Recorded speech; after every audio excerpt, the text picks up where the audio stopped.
रतनपुर में एक हनुमान जी का स्थान है जहां स्त्री रूप में हनुमान जी पूजे जाते।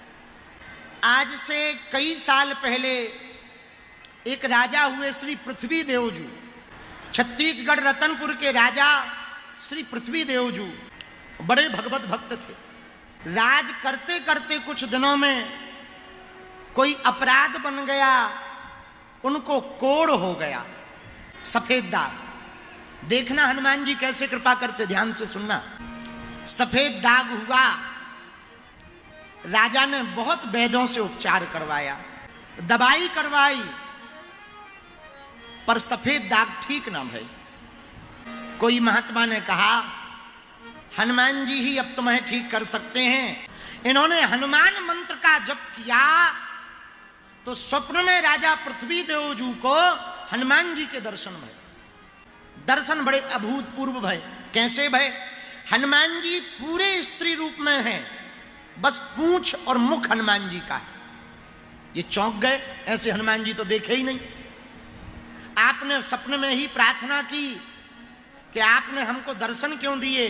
हनुमान जी ने स्वप्न में प्रातः काल आज्ञा दी राजा को, सुनो, आपके भवन के बगल में एक विशाल हनुमान जी का मंदिर बनवाओ, हमारा मंदिर बनवाओ और हमारी प्राण प्रतिष्ठा करवाना। सुनो, मूर्ति हम बताएंगे पर मंदिर का काम कल से शुरू हो जाए। रतनपुर के राजा ने मंदिर बनाना प्रारंभ किया।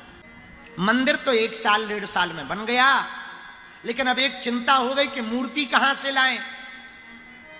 तो फिर हनुमान जी का अनुष्ठान किया। दूसरी बार जैसे ही अनुष्ठान किया तो स्वप्न में हनुमान जी ने कहा, हमारी आज्ञा है, इसी रतनपुर में जो महामाया कुंड है, इस कुंड की खुदाई करवाओ, उसमें हमारी एक मूर्ति मिलेगी, उसी की प्राण प्रतिष्ठा करवाना। राजा ने आज्ञा मान ली। दूसरे दिन राजा ने महामाया कुंड की खुदाई करवाई, एक हनुमान जी की मूर्ति मिली। और आप लोग सुनकर के चौंकेंगे, आज भी वो मूर्ति रतनपुर में गरियाबंद जिला में है।